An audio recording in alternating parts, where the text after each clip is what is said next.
도널드 트럼프 미국 전 대통령의 이번 중간선거 직후 바이든이 만든 한국 차별 정책을 모두 없애고 대신 한국에 엄청난 것을 줄 것이라는 이 파격적으로 놀라운 소식이 전해졌습니다. 여기서 한국 차별 정책은 한국산 전기차에 보조금을 지급하지 않는 바이든의 인플레이션법을 포함해서 인리산 니켈을 사용하는 한국의 전기차 배터리를 사용하면 보조금 지급 대상에서 제외시켜버리는 정책, 그리고 얼마 전 한국이 거의 계약에 성공했던 50조 원 규모의 폴란드 정부 원전 수주를 미국이 빼앗은 사건까지 한국의 뒤통수를 친 바이든의 모든 정책들을 포함하고 있습니다. 트럼프의 예상 못한 긴급 폭탄 발표와 한국에 대한 파격 제안이 동시에 나오면서 미국 현지 매체들은 일제히 역사상 처음 있는 일이다, 한국 초대박났다 라고 긴급 보도하고 있는데요. 이 놀라운 소식 최고 수익률에서 여러분들에게 전해드리겠습니다. 미국 중간선거 결과가 나왔습니다. 하원은 예상대로 미국 공화당이 차지했습니다. 이 케빈 메카시 공화당 하원 원내대표는 중간선거 개표가 한창 진행 중이던 9일 새벽 워싱턴에서 열린 승리 파티에서 지지자들에게 오늘 밤 우리는 2년 전에 얻은 것들을 기반으로 발전했다 라며 우리 공화당이 하원을 되찾을 것이 분명하다라고 밝혔습니다. 9일 오후 현재 미 MBC 방송도 이번 하원 선거에서 전체 435석 가운데 공화당이 222석을, 민주당이 213석을 차지할 것으로 전망했습니다. 상원은 박빙입니다. 상원의 경우 현재 MBC에 따르면 민주당 48석, 공화당 49석인데 조지아주에서는 주법상 과반 투표가 없으면 결선 투표를 진행해야 하기 때문에 다시 선거를 하면 한 달이 더 걸립니다. 조지아주 선거 결과에 따라 공화당이 상원 다수당이 될지 민주당이 될지 갈리는 기로에 서 있습니다. 자, 그런데 트럼프가 중대 발표를 했습니다. 도널드 트럼프 전 미국 대통령이 오는 15일 중대 발표를 하겠다고 예고하면서 사실상 2024년 대선 출마를 공식화했습니다. 미 전역을 달아오르게 한 초대형 이벤트인 중간선거 직전 터트린 이날 발언으로 트럼프 전 대통령은 다시 한번 전국을 뒤흔드는 소용돌이의 중심에 서게 됐습니다. AP통신 등에 따르면 트럼프 전 대통령은 7일 미국 오하이오주에서 열린 유세에서 11월 15일 화요일에 플로리다 팜비치에 있는 자택 마러라고에서 매우 큰 발표를 할 것이라고 말했습니다. 현지 언론들은 트럼프 전 대통령의 최근 행보를 토대로 이날 발언을 대권 제도전 시사로 확신했고 유세에 모인 공화당 지지자들은 이날 발언을 대선 제도전 선언으로 받아들인 듯 크게 환호했습니다.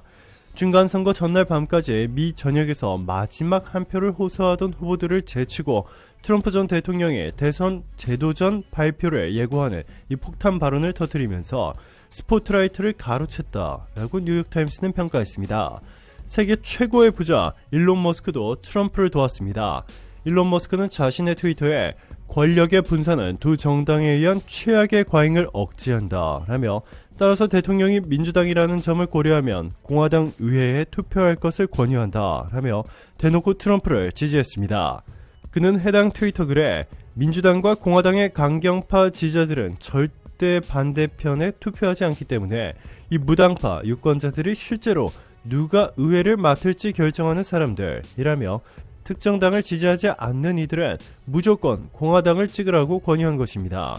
일론 머스크의 트위터 팔로워 수는 1억 1,500만 명에 달하고 있습니다. 그의 말 한마디 한마디가 엄청난 파장을 불러일으키고 있는데요. 머스크의 공화당 공개 지지 발언에 트럼프는 환영했습니다. 트럼프 전 대통령은 이날 자신의 소셜미디어 트루스 소셜에서 이제 제정신인 사람이 트위터를 소유하고 우리나라를 진심으로 혐오하는 극좌 정신병자와 미치광이가 더는 운영하지 않게 돼 매우 기쁘다라고 밝혔습니다. 최근 일론 머스크가 트위터를 인수해 자신의 트위터 계정을 차단시킨 경영진을 쫓아낸 것을 칭찬한 것입니다. 이어서 그는 이제 트위터는 트위터에 너무 큰 피해를 준 봇, 이 스팸 자동 발송 소프트웨어, 그리고 가짜 계정을 전부 없애기 위해 열심히 노력해야 한다. 트위터는 작아지겠지만 더 나아질 것이다. 난 진실을 사랑한다 라고 덧붙였고, 머스크는 화답이라도 하듯 트럼프의 계정을 차단한 것은 도덕적으로 잘못됐고 완전히 바보 같았다 라며 트럼프의 계정을 즉각 복구하겠다고 발표했습니다. 자, 그런데 미국 현지 매체들이 가장 주목한 이슈는 이 트위터나 트럼프의 대통령 선거 제도전 발표가 아니었습니다. 바로 트럼프의 한국 관련 발표들이 미국 신문 1면을 도배했습니다. 트럼프가 속한 공화당이 이번 중간선거 이후 본회의 주도권을 가지게 되면서 지도부는 물론 외교안보 정책을 총괄하는 외교위와 군사위원장도 모두 교체되기 때문에 이 트럼프의 한국 관련 발표는 더욱더 힘이 실리고 있는데요. 실제로 최근 트럼프의 최측근 공화당 의원들의 주도 아래 미국 상원과 하원에서 모두 현대차에 불리한 바이든의 한국차별법을 무효화시키고 현대차의 미국 공장이 완성될 때까지 해당 법안을 유예하자는 개정안이 발의됐습니다. 공화당 의원들의 적극적인 선전에 상당수의 민주당 의원들까지 이번 개정안에 동참했는데요. 상하원에서 모두 인플레이션 법안 개정안이 발의된 건 매우 이례적인 일이고 의미가 매우 큽니다. 하원에서 통상 법안이 먼저 논의되고 상원으로 이관된다는 점에서 이번 하원에서의 법안 발의는 더 의미가 있습니다. 이뿐만이 아닙니다. 트럼프는 한반도에서 한국과 북한 그리고 미국의 엄청난 변화도 예고했는데요. 트럼프 전 대통령은 김 위원장을 김정은으로 부르면서 나는 김정은과 아주 잘 지냈다. 내가 그와 잘 지내는 건 좋지 않은가? 당시 우리는 결국 핵전쟁을 하게 되지는 않았다. 라면서 우리는 핵전쟁을 하게 될 수도 있었다. 믿어달라. 라고 말했습니다. 그러면서 그는 지금 상황을 보라며 바이든의 실패한 외교 정책으로 북한이 매일같이 미사일을 수백 발을 쏘고 있다. 라며 또다시 핵전쟁 위기가 고조되고 있다고 비판했습니다.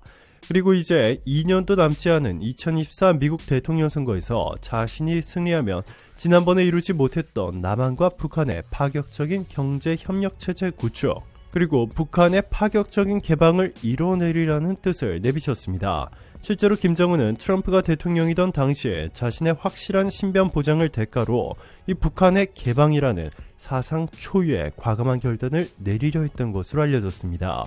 핵무기 포기는 당연하고 역사상 처음으로 북한을 개방하고 남한과 강력한 경제 협력 체제까지 만들어 이 트럼프와 공동으로 노벨 평화상을 수상하게 되면 이 거절하지 않을 것이라고까지 밝힌 것으로 알려졌습니다. 영국 텔레그래프는 현지 시간 27일 일본의 조미평화센터 김명철 소장이 김정은이 트럼프와 노벨 평화상을 받으면 거절하지 않겠다는 뜻을 밝혔다 전했습니다. 김 소장은 북한의 비공식 대변인으로 불리는 인사라고 텔레그래프는 소개했습니다.